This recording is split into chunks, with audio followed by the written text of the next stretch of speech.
mọ́lẹ̀ káàkiri. Koikimedia àwa là ń gbé tó lárugẹ. Ètò tó kójú owó tí wọ́n máa ní. Kásá ẹgbẹ́ polówó ọjà wà kájé mú gbá yín jẹ. Ètò tó kójú owó tí wọ́n máa ní. À ń gbé tó lárugẹ, à ń gbásà lárugẹ. Ètò tó kójú owó tí wọ́n máa ní. News and sports ẹ máa rí gbọ́. Ètò tó kójú owó tí wọ́n máa ní. Ọmọ Ìjẹ̀bú alárẹ̀ mi ló ní kí n máa ké dandan. Koikimedia ọ̀rọ̀ lágbájúmọ̀ mi máa bá ṣẹ̀rẹ̀ lọ. Ọmọ Yorùbá nìyẹn, ọmọ Yorùbá tata o. Àgbàdùn rẹ̀ ọmọ Ìjẹ̀bú alárẹ̀ mi ṣẹ́yìn ló máa fi dìbò ọ̀tẹ̀ mọ́lẹ̀. Ẹ̀yin lọ́mọ onígbò máa ń dé máa dé máa dé. Ẹ̀yin lọ́mọ onígbò máa wọ̀ máa wọ̀ máa wọ̀ o. Igbó máa wọ̀ gbàjọ́jì ò gbọ́dọ̀ wọ. Àjòjì tó bá wọ bẹ̀ á tẹ̀lé ní bọ́ra. Ẹ̀yin lọ máa náwó kóyìnbó tó dé. Ìgbà tó yìnbó dé o, owó náà dẹ́ tún pọ̀ sí o. Koikimedia sáwà ní bàbá. Koikimedia àwọn ní bàbá. Koikimedia àwọn ní bàbá. Àdáńtọ́ àtúnpèrè gidi. Koikimedia àwọn ní bàbá. Àwọn là ń gbé tò lárugẹ jẹ́ ká jọ gbọ́ o. Koikimedia àwọn ní bàbá. Àtúnjàfẹ́tọ̀ ilẹ̀ wa fẹ́tọ̀ ilẹ̀ Yorùbá. Koikimedia àwọn ní bàbá. Ọmọ Òdùwà ni wá o tọkàntọkàn. Koikimedia àwọn ní bàbá. Ikú tó ṣe bí lébi òsì àdìmú bàbá yìí. Koikimedia àwọn ní bàbá. We bring you one closer to your doorstep. Koikimedia àwọn ní bàbá. Àfẹ́fẹ́ tó ń bẹ̀ wò tó kàn jòkó lára ni. Koikimedia àwọn ní bàbá. Àpèrè dédé Olódùmarè ló fún wa ṣe. Koikimedia àwọn ní bàbá. Gbogbo ayé ẹ gbọ́, àwa ní bàbá o. Koikimedia àwọn ní bàbá. Ẹ máa pọ̀ wá ẹgbẹ́ polówó ọjà ni wá. Koikimedia àwọn ní bàbá. Òdùdúwà la gbé dání, òtítọ́ la gbé dání. Koikimedia àwọn ní bàbá. Àti sọ́dà àti sódì kẹta. Koikimedia àwọn ní bàbá. Àgbọ̀ntàn àgùnbẹ̀rẹ̀ gẹ́gẹ́. Koikimedia àwọn ní bàbá. Koikimedia we bring you one closer to your doorstep. Àwọn ní bàbá. Koikimedia is around to give us latest. Is around To give us latest. Ladies and gentlemen, ẹ mú kalẹ̀ sílẹ̀. Ẹ tẹ́tí ẹ gbọ́ ètò tó gbọ́dọ̀ lówó. Ladies and gentlemen, ẹ mú kalẹ̀ sílẹ̀. Ẹ tẹ́tí ẹ gbọ́ ètò tó gbọ́dọ̀ lówó. Koikimedia is around To give us latest. We're on it again 1 hour and then I can go and sleep. It's been a very beautiful Saturday. London is getting a little bit still cold, but sometimes a máa ń fi gbatẹ́gùn yẹn sára. Ẹ yé fi mọ́tò yìí disturb ẹ̀yin ọmọ bàbá olówó. Kí ló dé? Mo tún kí gbogbo wa pé ṣe dáadáa ni mo bá wa, mo kí ọmọdé, mo kí àgbàlagbà, mo kí gbogbo ọmọ Yorùbá, mo kí wa pé we are the proud Yoruba nationalists and we will remain like that. We think Yoruba first before anything. Moke Maize Gold, shout out to you. Waris Jinodu Babadada, Kunle Shita, Ẹ̀gbọ́n mi Babadada, ọ̀dọ̀ wọn la ti ń tẹ bánà níjọ́ náà lọ́hùn kó tó di pé Nàìjíríà ó ṣe bó ṣe yẹ kó ṣe ní business wọn. Most businesses are collapsing in Nigeria and they are collapsing at a very, very fast rate. JY Amoke, just reason, ó ní ó ga jù bẹ́ẹ̀ ni. Ẹrù Nàìjíríà, mo rú ti Yorùbá, mo wá ní ti Nàìjíríà àti sọ̀kalẹ̀, àwa gbé ti Yorùbá sórí. Ẹ rántí gbà tá fẹ́ ṣe rally tí mo ní ta ló rántí tó wà níbí báyìí. That was the 25-meter flag. Ẹ rántí, mo tẹ̀ wá rántí nísìn, mo ní láti pa àwọn tó wà nílé 25-meter flag yẹn mo tẹ̀ fi mọ ibi tó wà. Kọ́ máa yẹ pé Fúlàní ti gbà lọ́wọ́ wa. mo kí gbogbo wa pé ẹ tún káàbọ̀ sórí ètò wa 1 hour la máa fi ṣe program yìí, so it's not going to be very long. It's exactly 6 minutes past 1700 hours. So tí bá ní 24 hours clock nìyẹn, that means pé aago 5 ló lù. Ẹ bá wa pín tó yẹn tó bá possible. Mo kí gbogbo ẹ̀yin tẹ́ ń darapọ̀, ẹ̀yin tẹ́ ń comment, gbogbo ẹ̀ náà ni mo rí. Kódà mo rí àwọn tí onítìrì wọ́n ti gbà sí fún mi ní inú comment mi kan, èmi náà ti gbà sí fún wọn padà. Ẹni yẹn lọ sínú fídíò tí mo ṣẹ̀ ṣe láàárọ̀ yìí, ó ní shut up, ìwà àti bàbá Kítóyè àti Ìgbòho ó lè ní. Mo sọ fún yín pé wọ́n máa ń wà lábẹ́ ètò. Mr. Perry, mo kí ẹ, Mr. Olamide, ẹja kọ́kọ́ fi bíi 4 minutes ká fi kí yín. Mo ń wo time lórí fóònù yìí. Ẹ bá wa sáré pin. Ìròyìn ayọ̀ náà la máa mú wá ní gbogbo ìgbà. Ọmọ wẹ́dà yìí ti ń fáìn Ọlọ́run tó ń jẹ́ ká máa fresh yẹn. Ta ló wà nílé? Mr. Shakiru, mo kí yín. Mo kí ẹ̀yin ti Yankee, mo kí ẹ̀yin ti ilẹ̀ Yorùbá, mo kí àwọn governors. Ṣé gbogbo ọgbàgbé pé next week? Ṣó yẹ yín? Ṣó clear? Ṣọlá kò gbọdọ̀ kú, comrade, mo kí yín ya dáadáa. I understand there's a lot of pressure and there's a lot that needs to be done, but Ọba Elédùmarè á fún wa ṣe ni màá sọ. Ọba Elédùmarè á fún wa ṣe. So ẹ jẹ́ ká fọkàn balẹ̀. It's a lot of work that they are doing. And tí Ọlọ́run bá bùkún, ẹ bá wa pé comrade Ṣọlá kò gbọdọ̀ kú, kẹ bá wa ó yẹ yín, àwọn ọmọ ló kù. So hello 9. That's what she said. And I don't know why you're not putting it in the proper bag. Why are you taking it like that? So that everybody can know what you're carrying. Oh, okay. So, Moki Bugwale can say, welcome once again, Mr. Saeed Jimo. Mo ṣì ní 3 minutes. And to back comment, lẹ́yìn ìgbà yẹn mo ní kí yín mọ́. So, and to bá wà lórí ètò, Mr. Akínbáyọ̀, wọ́n ní Mr. Koiki, mo kí gbogbo ẹgbẹ́ kọ̀ọ̀kan. Mo ṣe kúrò nínú meeting kan tí ìbá wà nínú ẹ̀, ṣé gan ni bá very very productive. Àwọn ẹmọ YOV Yorùbá One Voice, mo kí ya mi Erelu Àbíkẹ́, mo kí Sister Buki, àwọn lọ send the link ẹ̀ sí mi. Ìbá sọ̀rọ̀ dáadáa, adúpẹ́ fọ́lọ́run. I just left the meeting now. Mo kí gbogbo different organization. Mo mọ̀ pé ẹgbẹ́ tó pọ̀ wà nílẹ̀ Yorùbá gan, ọmọ àpọ̀ gan bí ẹrúkú. Just reasoning, honestly, I personally think Mrs. Duponitiri may be under the pressure of mental health and maybe just not be taken serious anymore. They take it serious, but also important. Come on, highlight ìyàwó èèyàn lẹ́ǹkọ̀ọ̀kan. So very very important. So especially láti dáwọn tí wọ́n ti sá lọ ká lè pè wọ́n padà wá sílé. So Dúpẹ́ kọ́ ló máa kọ́kọ́ ṣe irú ẹ̀ tí a máa kọ́kọ́ rí. She will not be the last person as well. Mo kí Bob T, wọ́n ní long live Igboho Oòṣà and long live the White Lion.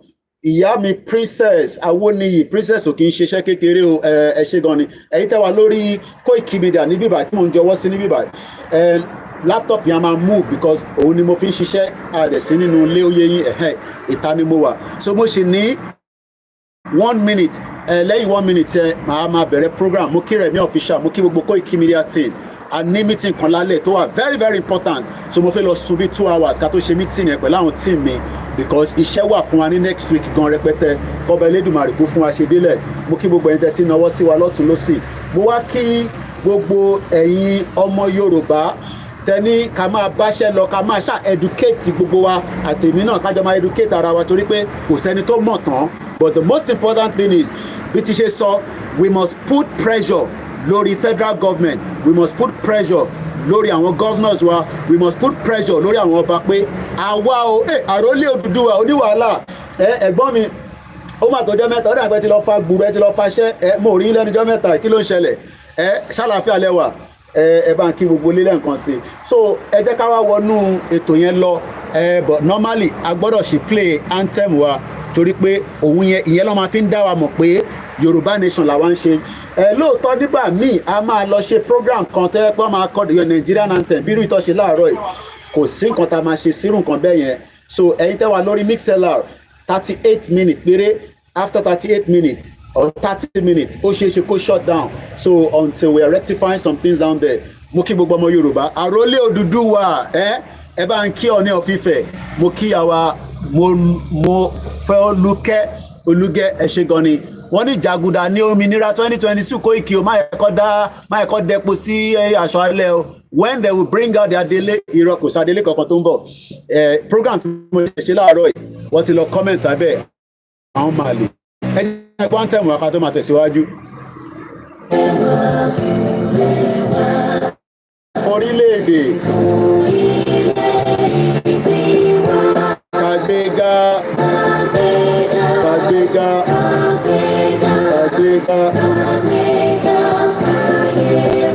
ìgbàgbọ́ ní o láti bẹ̀rù ẹ jẹ́ kájọ máa ṣiṣẹ́ yìí kájọ ṣe ni o ẹ jẹ́ kájọ ṣe ìṣọ̀kan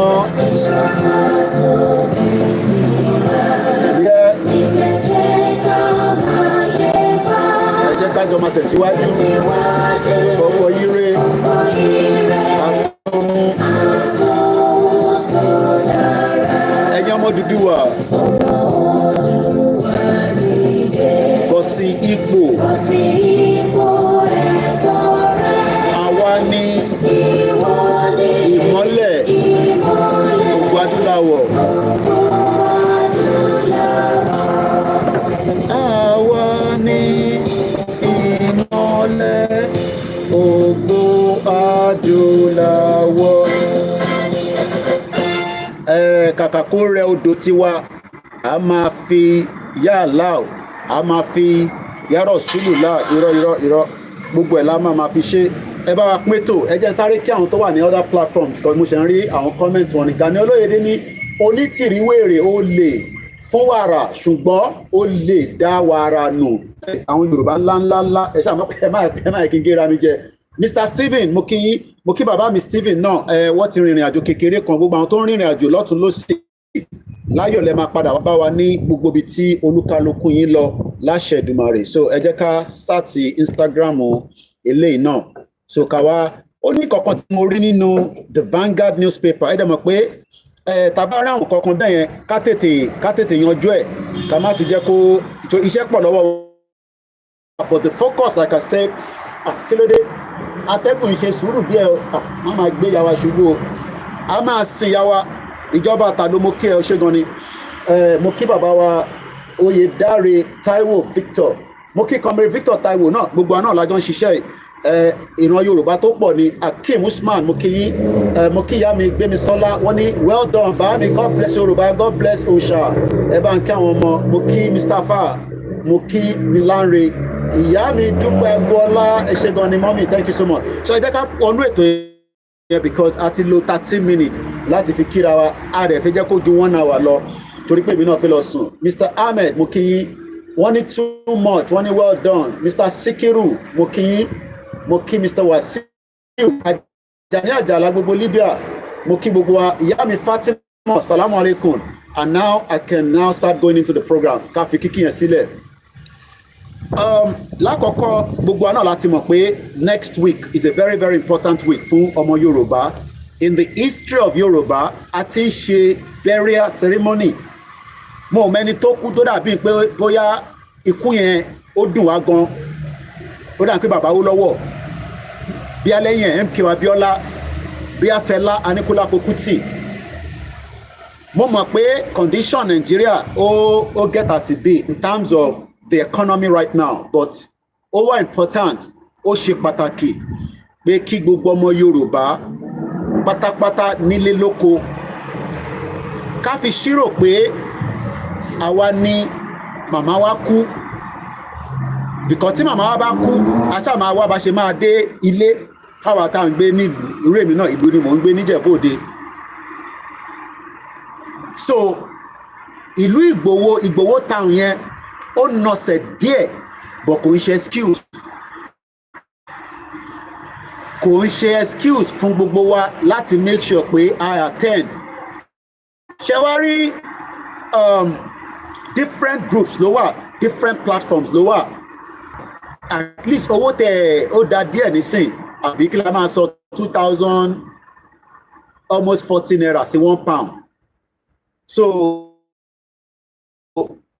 ẹ gbìyànjú pé bá wa support àwọn group kankan tí ẹ wà nínú ẹ̀ ẹ̀yin diaspora ẹ connect wọn kó fi kún owó mọ́tò kékèké ẹ má send ẹ̀ sí mi inú group tẹ bá wà yẹn ni kẹ́ ti operate kí wọ́n má ti jẹ́ pé yẹn máa já láriwo torí wọ́n ti mọ̀ wá bí ìgbà tẹ́ pé máa gbowó lórí social media nígbà táàdẹ̀ ní Ọ̀tẹ́dọ́lá tó wà lọ́wọ́ wa tó fẹ́ gbowó fún wa ní Dangote lọ́wọ́ ní gọ́vnà tó fẹ́ fún wa lówó ní àwọn politician tó máa ní ẹgbà so láàrin ara wa ẹ jẹ́ kí bẹ́ẹ̀ yẹn ẹ jẹ́ kó so tá a bá ń wo kámẹ́rà ká máa mọ̀ pé yes ilẹ̀ ń mì so bí yẹn ṣe jẹ́ nìyẹn so mo bẹ̀ wá mo rọ̀ wá let us plan mo ráwọn Ṣómólú Bàrígà wọn náà máa darapọ̀ mọ́ àwọn Agége ẹ lọ in group latest ẹ gbéra ní Wednesday I suggest that everybody tó ń bọ̀ láti kó at anywhere ẹ má gbéra níjọ́ Thursday kò lè make sense ẹ dé ìlú Ìgbòho ní Wednesday àwa máa ti wà níbẹ̀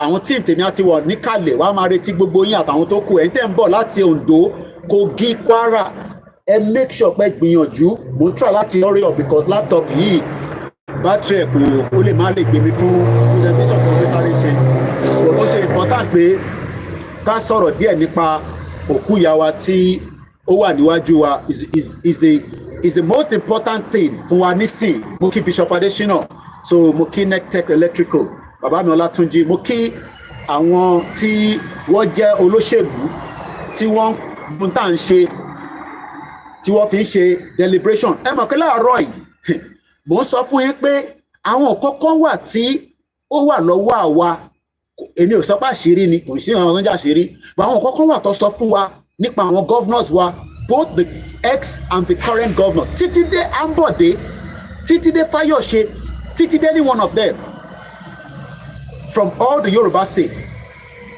mo sọ fún yín láàárọ̀ pé kò ṣe gbogbo wọn ló fẹ́ jẹ́ kí ìran Yorùbá kó bọ́ nínú oko ẹrú àwọn kan ní leniency sí pé kí Yorùbá lọ bọ̀ wọ́n ti dàbí ìgbà tá a bá ní wọ́n ti tọwọ́ bọ̀ nǹkan kan pẹ̀lú àwọn north ó dàbí ìgbà tó ń ká wọn lọ́wọ́ kò láti release Yorùbá kájọ máa ṣe fúnra wa because láàrin ara wa a máa ṣe politics báwa ní ṣe politics àmàlàtẹ̀bà tí wọ́n ń ṣe lọ́wọ́lọ́wọ́ pẹ̀lú caliphate ni mo lò láàárọ̀ yìí nígbà tí máa parí program yẹn tán lára àwọn èyí tẹ máa ń send nìkan sí wa gbogbo yín tẹ ń send a máa ń chẹ́kẹ̀ Koiki sáré lọ yẹ kíní ìwò kí ni mò ń yẹ̀ wò níbà àbí ojú mi ní bá gbé sí lóòótọ́ mo nílé ok mo ti pa kámẹ́rà mi now ẹ rí ṣe rí gbogbo àwọn governors wa ẹ ṣàrí wọn báyìí gbogbo ilẹ̀ ṣàrí àwọn governors wa ẹ rí wọn bẹ́ẹ̀ so mo nílé gbé kámẹ́rà yẹn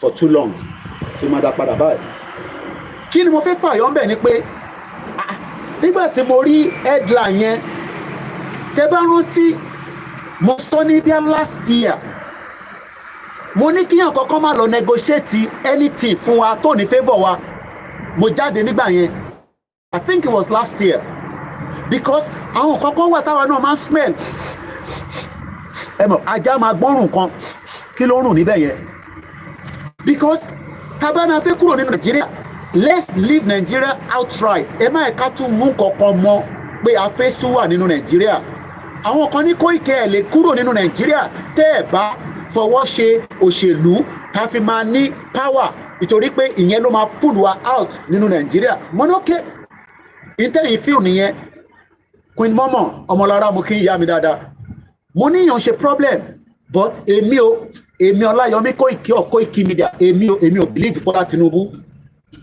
èmi ò believe pé Bọ́lá Tinubu lè pull wa out kúrò nínú Nàìjíríà nítorí pé Bọ́lá Tinubu fúnra rẹ̀ pọ́pẹ́tì IMF àtọ̀lórí burúkú World Bank ó ń wá bó ṣe fẹ́ lọ sí Amẹ́ríkà báyìí ó ń lọ́bì burúkú lọ́wọ́lọ́wọ́ ó ń wá bí American àwọn èèyàn rẹ̀ fẹ́ fún láyè especially America fẹ́ ṣe election ní November so wọ́n ní time láti jẹ́ kí wọ́n pálí mọ́ drug dealer àti certificate forger àti orúkọ tó ti change because Bọ́lá Tinubu America mọ in tó fi wọ America nígbà tó lọ sí America ó dàbí ìgbà tèmi dé ìlú yìí ní 1998 ni mo ti wà nílùú yìí ṣé mọ̀ pé passport tí mo fi wọlé ti bá di another 30 years ọ̀ka sọ pé 20 years tí bá fẹ́ contest lọ́jọ́ iwájú ní ilẹ̀ Yorùbá àti máa kúrò ní Nàìjíríà ìwọ tó lọ bá ní kúrò ní Nàìjíríà a máa fọ́ sí wẹ́wẹ́ wàláì tàlá sí mọ́bìlá ìlàsílá wà a máa fọ́ débi pé wọn ò ní ráyè mú kankan kúrò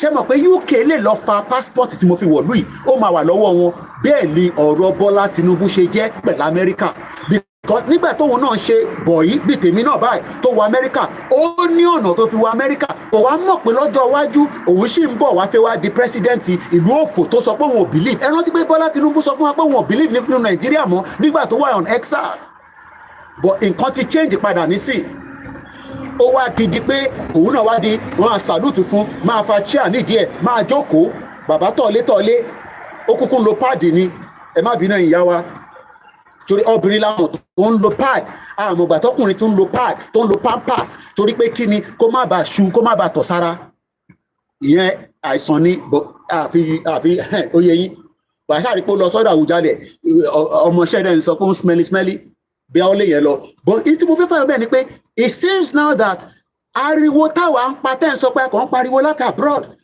ẹ̀yin tẹ́ ń gbọ́wọ́ lórí social media ẹ̀ kàn ń disturb airspace ariwo yẹn ó wà constructive nítorí pé èmi mọ̀ tí Ọláàfin sọ nípa tí gbogbo àwọn ọba ń sọ lórí ẹ̀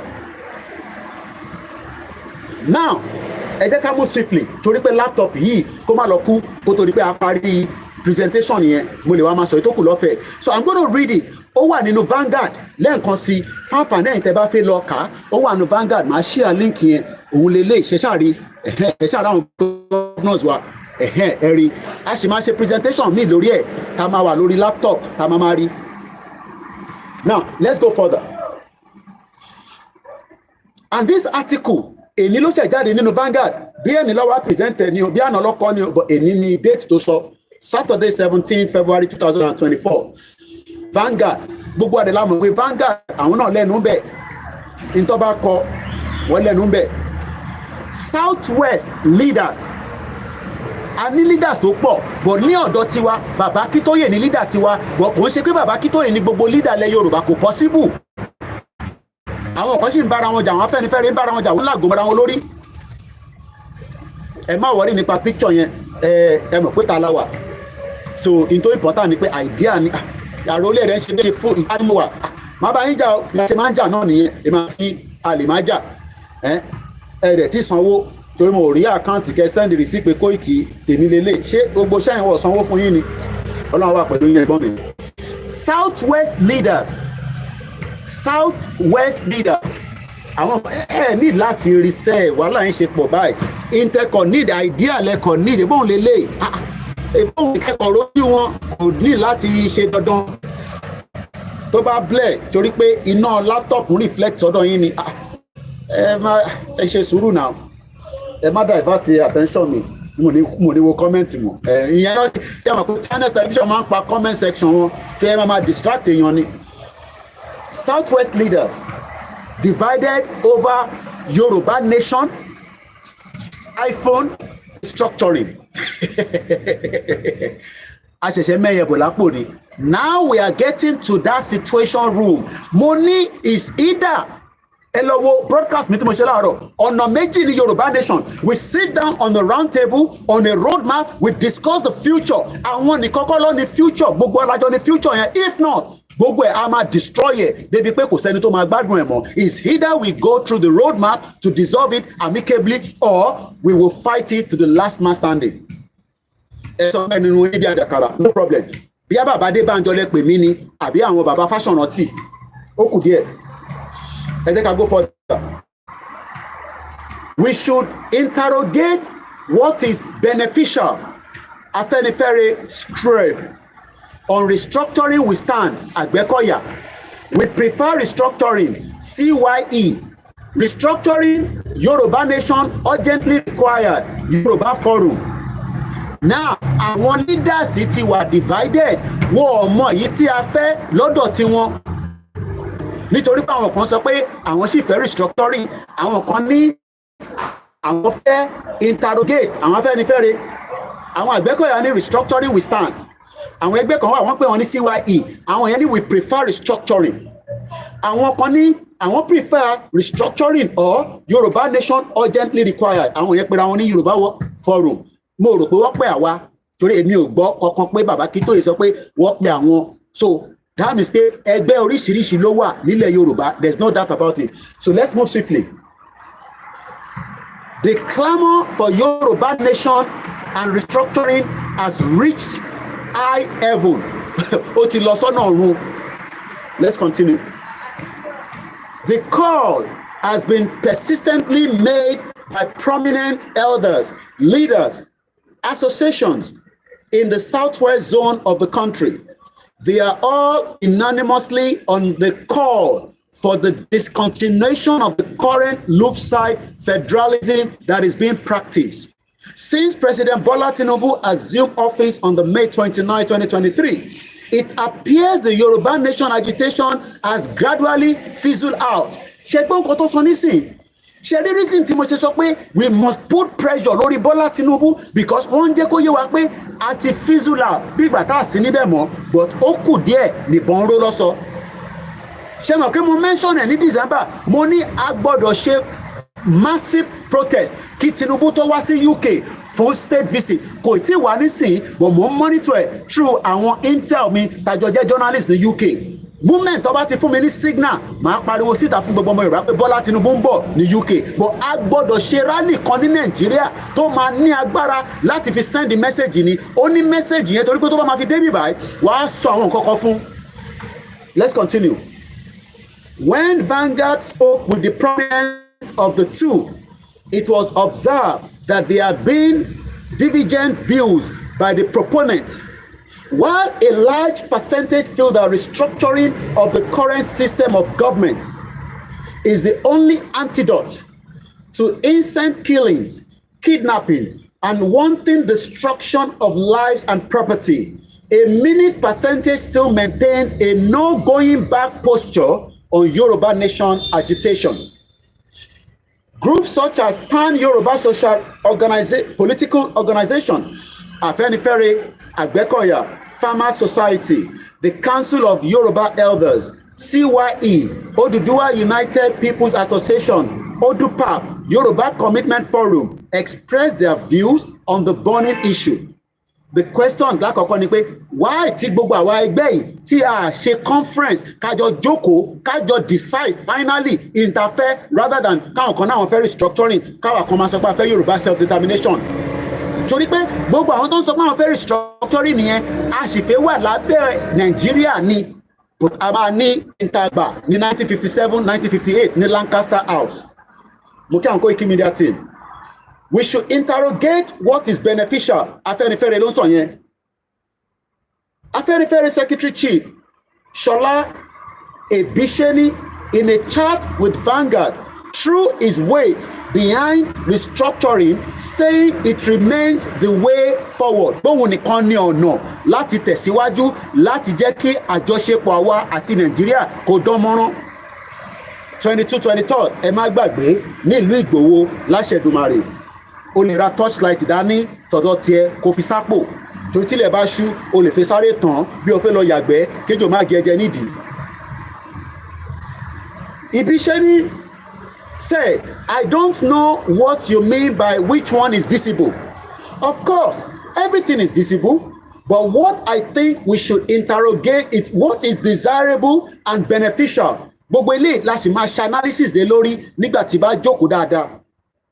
As followers of Obafemi Awolowo, he was the pioneer, proponent, and the father of federalism as the appropriate system of government for Nigeria as a country of diverse and entrenched ethnic nationalities. We are not tribes, we are indigenous ethnic people. So kí ọ̀kọ̀ọ̀kan máa sọ fún yín pé we are tribes. Gbogbo yẹn 419 ni òyìnbó ló dá gbogbo ṣìyẹn sílẹ̀. Restructuring is the demand and the agitation for a new constitution, reinventing the foundation federal arrangement that had worked. All these are contained in the report of the 2014 National Conference, which we recommend as the minimum template. But we'll go through 2014 National Conference here at the program le lórí. So gbogbo National Conference here ìyẹn wọ́n ti junu àti flush ọ̀rọ̀ tó máa lẹ́ni sí pé It is too late for restructuring. We need a full autonomy, independent Yoruba nation. Tí ó máa declare pé àwa lọmọ Yorùbá. Need gbogbo ràkàtí àtàwọn ṣì ń sọ yìí. But lè sọ pé nǹkan sọ yẹn lọ́dọ̀ tiwọn ó wà okay.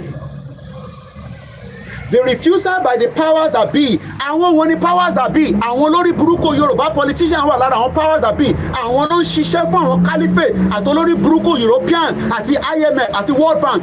Àwọn ni wọ́n ń pera wọn ní the powers that be. Until tá bá làgò mọ́ra wa lórí, tá bá yọ pọ́npọ́n tá fọ́ra wa lórí, ìgbà yẹn ló máa mọ̀ pé àwọn powers that be yẹn from the spiritual, from the physical, we will fight to the last man standing. Torí pé nígbà kẹfì olórí burúkú tí kẹfì kó bá wa, àwọn ìyá 70, 80 tó yẹ kó ti padà sílé, wọ́n sì ń bẹ nílùú òyìnbó tó yẹ kó ti relocate padà, kò ní dá fún gbogbo ẹ̀yin politician tẹ̀sí sọ pé ẹ̀yin ní power to be. Mo sọ pé 1,000 èèyàn kan lọ́dọ̀ yín ni 1,000 tiwa, tẹ bá pa 300, the remaining 700 àwọlé sí yín lára. Tẹ bá lọ sí abẹ́ omi lọ ṣe gbogbo oògùn tẹ fẹ́ ṣe àwọlé sí yín lára. Àwọn onílẹ̀ Yorùbá ò ní fi wá sílẹ̀ ẹ̀ ní ṣoríire nítorí pé ẹ mọ̀ pé power that be ẹ̀ ń fìyà jẹ gbogbo ọmọ Yorùbá. A wà nílùú òyìnbó lálàáfíà, kò ní dá fún yín ni mo sọ, ẹ̀ ní ṣoríire.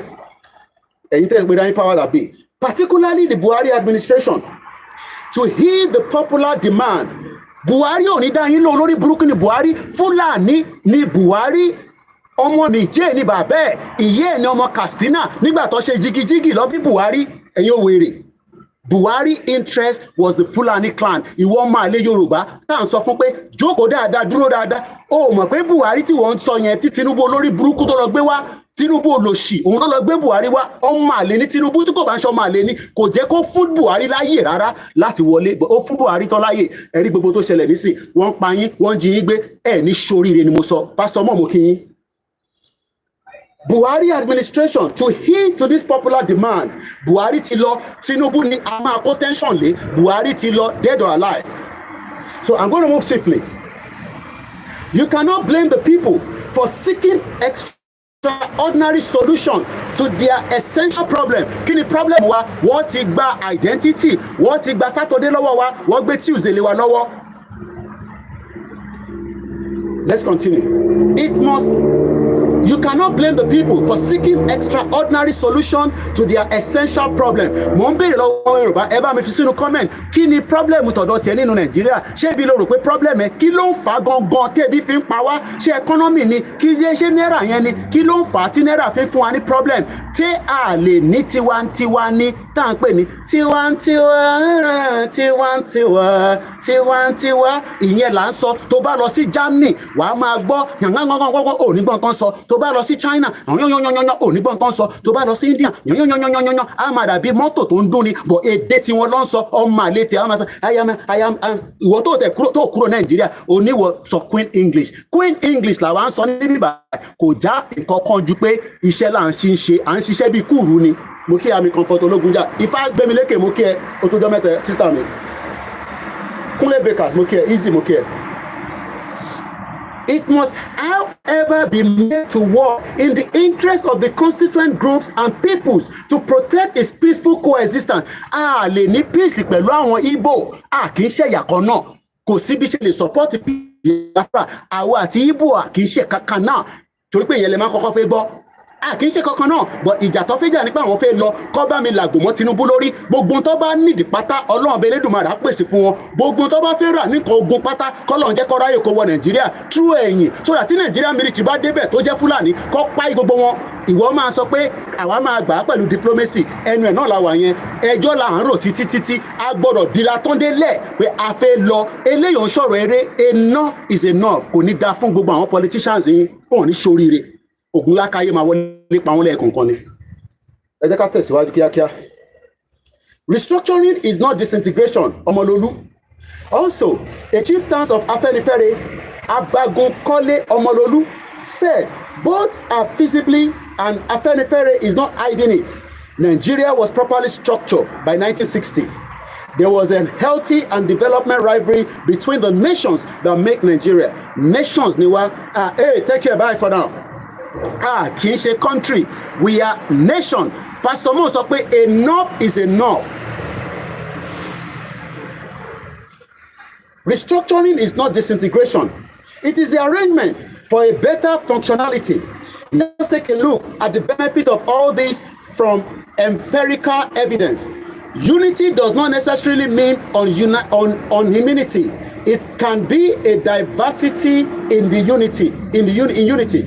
Restructure the police. Let the state have control over their internal security through the state police. Let the state collect VAT and remit percentage to the center. Àwọn ọ̀fẹ́ ṣe pẹ̀lú center kankan mọ́ 5 minutes ló kù fẹ́ ìtawà lórí mixella ó máa tán níbẹ̀.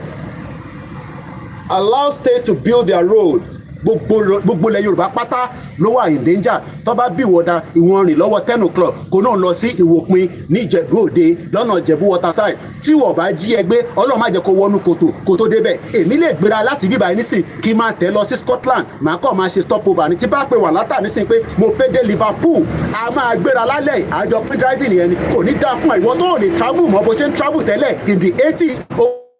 Ti dé òyìnbó máa nìyẹn ó wá ń sọ fáwọn pé ká kíkọ ẹ kò ní ṣòríire ṣé bí wọ́n ṣe ń drive láti Texas tó ń lọ sí Canada láti Germany tó ń lọ sí Belgium tí wọ́n lè ṣe bẹ́ẹ̀ pẹ̀lú àwọn fámìlì ẹ tó ń bẹ ní Nàìjíríà tó ń jí gbé ẹ̀yin tẹ́ wà ní diaspora ni mo bá sọ yẹn torí pé ilẹ̀ ń sọ pé ká lọ gbẹ́nu sàn ẹnu wá rùn gbogbo yín nísìn Tinubu débẹ̀ nísìn ẹ̀ tó bẹ́ẹ̀ kẹ́ relocate lọ sí Nàìjíríà ṣèbí owó yẹn dá gbogbo owó tẹ́ ti pa sí UK tẹ́ ti fi ṣiṣẹ́ ẹ lọ sí Nàìjíríà náà kẹ́ lọ máa gbé níbẹ̀ permanently. Ẹ má gbé ní UK ẹ má gbé ní America ẹ má gbé ní the 7 continent kẹ wá máa sọ fún wa pé ká kíìpù Nàìjíríà ẹ wá wà nínú mọ́ṣáláṣí ẹ wá ní ká máa ṣàdúrà fún Nàìjíríà àdúrà Nàìjíríà kò lè gbà mọ́ Ọlọ́run ti fagilé bomb bastard. Devolve the power on the exclusive list. Nígbà tí wọ́n wá Kùsáwá ó sọ fún yín pé àwọn nǹkan kan èmi ò sọ pé àṣírí nǹkan tá a rí kọ̀ǹfàmù ni olóyè ní lọ tọ́jú fídíò yẹn tó bá jáde síta Ọlọ́run ayẹ kógun wọlé Yorùbá fídíò yẹn nísìn àti tọ́jú ẹ̀ pamọ́ síbi tí ó dọjọ́ iwájú ó wà lára tó máa ń pè ní classified information kò ń ṣe tíyàn máa ń release níjọba yìí. Devolve powers on the exclusive list to the state except for immigration ṣé ń gbọ́ except for immigration so that kọ́ lè jẹ́ kí mọ́ Fúlàní àtàwọn ẹ̀yà tó kù kọ́ sì lè máa rọ́ wọlé 15 years ni mo fi ṣe ọ̀rọ̀ immigration nílùú yìí immigration lọ́wọ́ sọ ní yẹ̀yẹ́ a máa pa èyí tẹ́ wà lórí Koikimedia Odùduwà ẹ lọ máa gbọ́ wa lórí àwọn platforms wa tó kù ẹ má bínú thank you so much. Now èyí tẹ́ wà lórí mixella a máa end ẹ lọ máa gbọ́ wa lórí platform tó kù thank you. Now kí ni mo fẹ́ fàyọ́ mbẹ́ torí pé laptop yìí battery ó ti fẹ́ kú so a máa sọ ìtókù nígbà tí mo bá dé inú ilé. Àgbẹ̀kọ̀yà sọ pé on restructuring we stand. As for the National Publicity Secretary of Agbekoya Farmers Society, Chief Olatunji Bandele, who said he spoke on behalf of President General of Agbekoya Farmers Association, Are Kamarudin Okikiola, restructuring remains the way forward. Bandele said, what I am saying is that Agbekoya believes in restructuring. If we practice true federalism, the situation will be better for the component state. I am telling you the mind of the Agbekoya National Executive Council. We believe as an association that the 1999 Constitution is what is creating problems for the state of Nigeria. Some are advocating for the regionalism, while some feel that we practice true federalism, it will be better for Nigeria. Kò ní better for Nigeria. As it is the constitution imposed on Nigeria is more or less a unitary system where the center is stronger than the component state. We prefer restructuring. Ìyẹn Council of Yoruba Elders also throwing his weight behind restructuring. The Council of the Yoruba Elders says has been clamoring for restructuring, which they believe is the best to get Nigeria out of the doldrum it has found itself. Nigeria is Titanic. Tí Elédùmarè ò ní jẹ́ kó rise padà mọ́. Tọ́wọ́ bíbà bẹ́ẹ̀ dá lọ san 250,000 kó lọ explore Titanic. Àwọn tó ṣerú ẹ̀ wọ̀ padà sókè mọ́. Ó explode mọ́ wọn lórí ni. Gbogbo ẹni tó bá ń gbìyànjú pé kí Nigeria ṣì wà, ó máa explode mọ́ family ẹ̀ lójú ni. Bomb bastard. Kò ní dá fún gbogbo yín. Restructuring Yoruba nation urgently required. Àwọn Yoruba forum àwọn yẹn náà wọ́n prefer either restructuring or Yoruba nation urgently.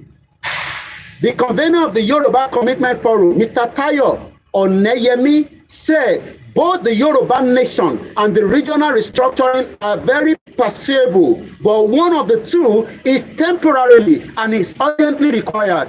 The Yorùbá nation is now urgently required. Agbọ́dọ̀ kúrò nínú Nàìjíríà, ìlú òfò ni.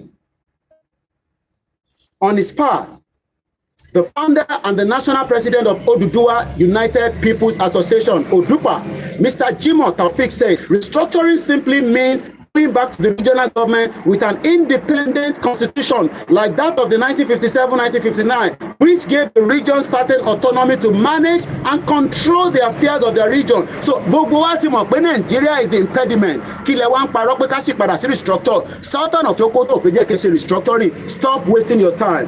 So that is how far I'm going to go, and then later on we'll be doing more. My name is OLAYOMI Koiki. Mo kí gbogbo ọmọ Yorùbá nílé lóko pé a kú palẹ̀mọ́ òkú ìyá wa, òkú alálùbáríkà tó ń bọ̀. Èmi náà sì ni bẹ́ẹ̀ ṣe ń gbé nínú Nàìjíríà náà lélẹ̀ darkness. At least èmi tẹ̀ sí iná díẹ̀ díẹ̀ tó ń reflect iná mọ́tò, iná side light mi àtàwọn iná kọ̀ọ̀kan mọ̀ nínú níta níbí báyìí ni. Tí bá fẹ́ iná màá sọ fún wàhálà àwọn bá mi ṣe iná bíá later so that bá ń ṣe program lálálẹ́. So mo kí gbogbo wa lẹ́ẹ̀kan sí níṣẹ́ lásán ẹ fọkàn yín balẹ̀. We say no to restructuring. We want a full, independent, sovereign Yorùbá country. Àbá pè ní Yorùbá Oduduwa Republic, àbá pè ní Yorùbá Kingdom, but ní ìpè ní tàwọn ti 419 Dúpẹ́ Onítìrí tó tún sọ di Democratic Republic of Yorùbá, ìyáwèrè, bomb bastard. Ẹ tún comment bá ti ṣe tán. Èmi náà máa kà á. Bomb bastard ní mo ní Dúpẹ́ Onítìrí 419 ni. Mo kí gbogbo ọmọ Yorùbá ẹ jẹ́ ń lọ sùn bẹ́ẹ̀ kó tó di pé màá ṣèpàdé pẹ̀lú àwọn tí mi. Mo kí ọmọ Yorùbá o. Shout out to you. Tẹ́ bá ṣe wá fẹ́ sọ pé Koiki àwọn náà máa gbọ́n sáwò fún ẹ torí pé nígbà tó ní àwọn staff ẹ máa lọ bẹ́ẹ̀ ni ẹ ríran meeting kan wà lálẹ́ tó wà very very important.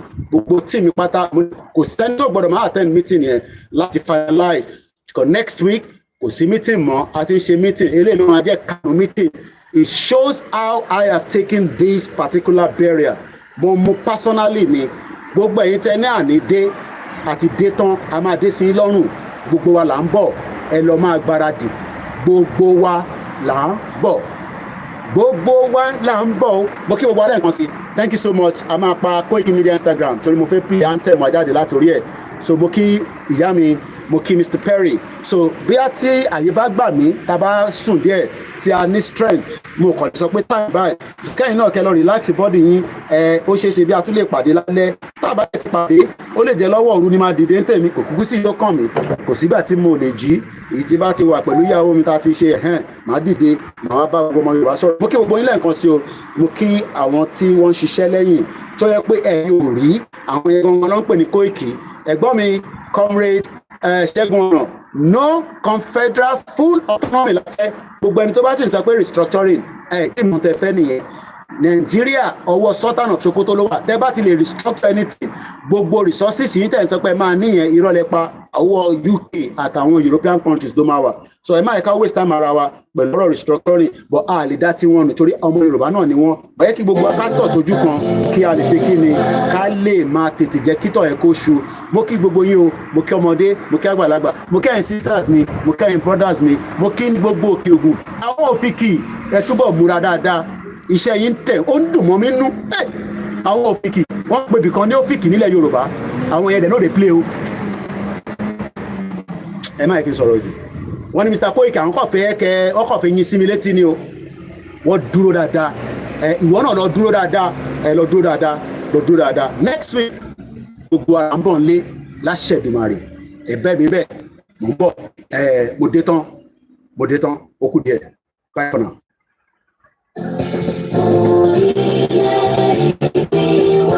Kagbega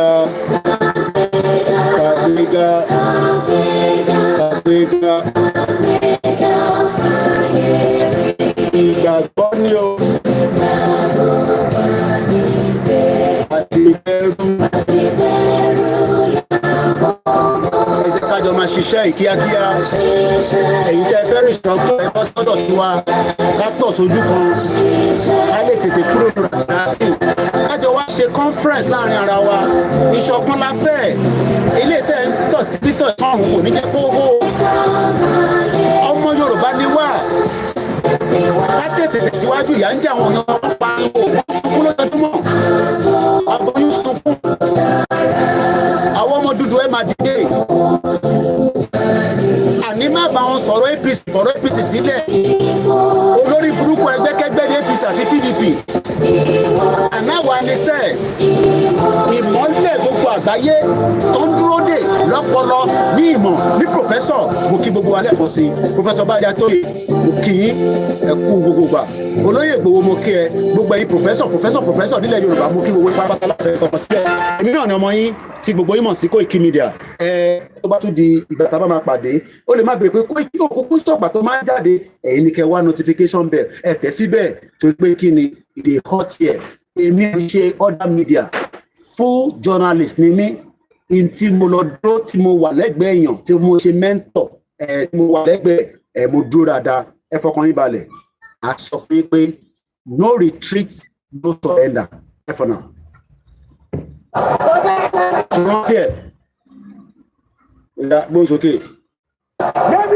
navy blue shirt jẹ́kọ́ mọ̀ tó rántí àìsí èlé níbi Ìgbòho buy my princess why not put in the bag don't put it like that put it in the bag don't let anybody see what you're there tí ọba bòrò níyì the love is too much the love is too much àwọn ilé òdodo wa ẹ̀gbọ́n mi dáadáa kò ní bàjẹ́ fún ẹ àtúpàdé yìí náà lọ relax ẹni tó bá máa mu Guinness ẹni tó máa mu whisky èmi náà lọ relax báyìí ni màá lọ fẹ̀gbẹ́ lélẹ̀ fún 2 hours ká tó wọ́ ṣe mítìnì pẹ̀lú àwọn tíìmù mi Koikimedia tí iná ni mò ń ṣe gbogbo yín pátápátá ẹ jẹ́ ká jọ máa bá ṣẹ́yìn lọ thank you so much bye for now say hello to your mom bye for now gbogbo yín ẹ ṣé gan ni o.